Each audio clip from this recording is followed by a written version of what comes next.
Yeah, let's we'll kind of look at where the market is here first right now. So we got BTC selling off right now. The last I looked a few minutes ago, I think it was down to about 64K. Let me pull it back up here. Yeah, just under 65K. So I mean, measly 2% down.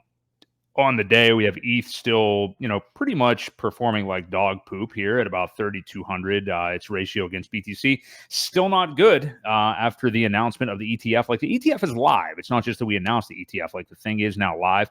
I saw the first like positive day of inflows for it since its launch just the other day. So hey, we're still within inside a week of this thing launching. So it remains to be seen. It's been a sell the news event so far, of course. So we'll continue to look at that. But just what we're seeing right now. So here we are. It's the last day of July. A lot of people have been touting August is the time we might be able to start going back up again. And then I know a lot of people really talking about October, November as a time that things could get significantly better heading into the U.S. election. Not that that necessarily has anything to do with it, but maybe. An interesting tweet by Bob Lucas the other day, who I know you love, Ewok.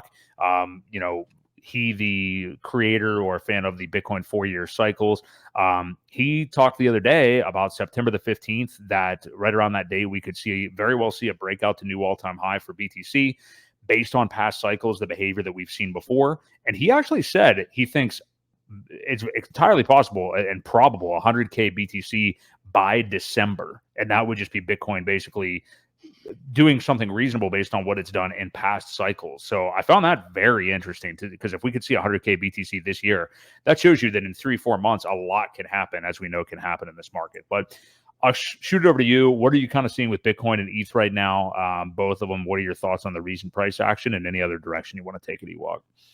Yeah, I mean, so that's funny that he said 100,000 by the year end. That would be. I just want to measure that from here, because we're looking 42% Yeah. up. I think that's kind of crazy. I'm not on that train at all. I do think we're going to see some nice run up, but I don't think 100,000 by the end of the year. Well, I think we'll be lucky to hit 80, 85 maybe. I think that's pretty standard for where things go after halving and whatnot. I am seeing, the pullback on the ratio again. It's kind of corrected as far as the Bitcoin ETH ratio. We're back to 0.04 there. We were hanging out at 0.05 for the longest time, and it broke that level.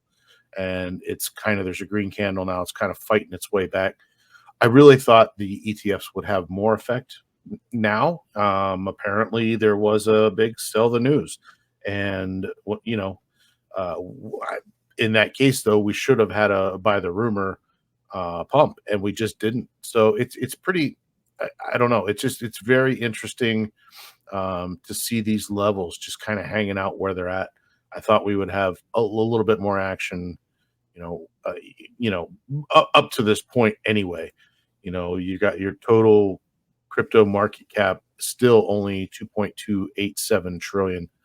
And, remember, we've had, I think Bitcoin actually hit 3 trillion by itself at one point. So, yeah, I mean, just again, I think we're in these levels. I don't think the 4-year cycle has ever really deviated from what it really is. So, just take a look back at the previous chart and look at the sections of how that 4-year cycle goes as far as halving goes, where it runs, where it dips. The only deviation we had was BTC actually hitting an all-time high before it happened. So, that was just a weird, I think, black swan event with the ETF in combination.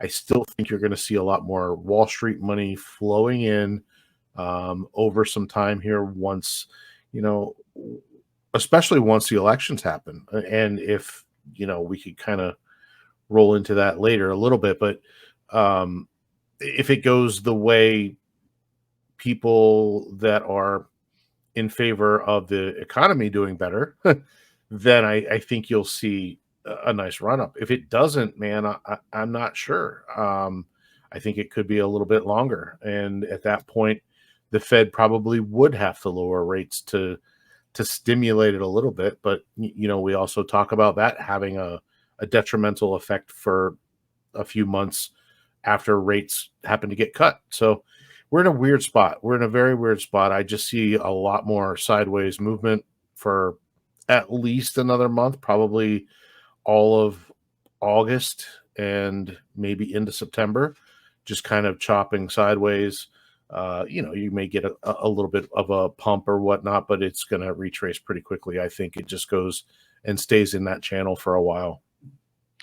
I do think we're at the point where the difference between what Bitcoin is going to do and what ETH and the altcoins are going to do, like we have to start seeing some kind of decorrelation or at least some closing of the gap with Ethereum to Bitcoin, I think. I mean, you're right. We did drop below that 0.5 number just the other day, which is just kind of astonishing with the fact that the ETF is now live. I mean, like it went down to numbers that it hadn't been to in virtually like almost months. So again, that said, ETH really hasn't had a good ratio against BTC for most of the year, but it's had a better one that it's even at right now. So I think that's what we're going to start to see is maybe you're right that Bitcoin, at least for the next month, is still kind of sideways.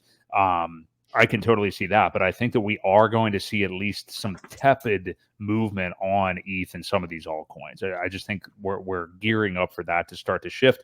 And, just in time for people to get comfortable with like, oh yeah, the ETH ETF was a sell the news event. This has been a pile of crap so far. What's the point? Why were we all excited? And just by the time that they're all capitulating on that idea is when things start to turn around probably. So yep. I think we will see that. Go ahead. Were you going to say something? No, I just say that's usually how it goes, man. People get kind of bored and stagnant, and that's when things happen because they're not expecting it. And that's that markets usually work out that way. Once people are just very kind of bored with everything, that's when you see a big jump. They're not expecting it.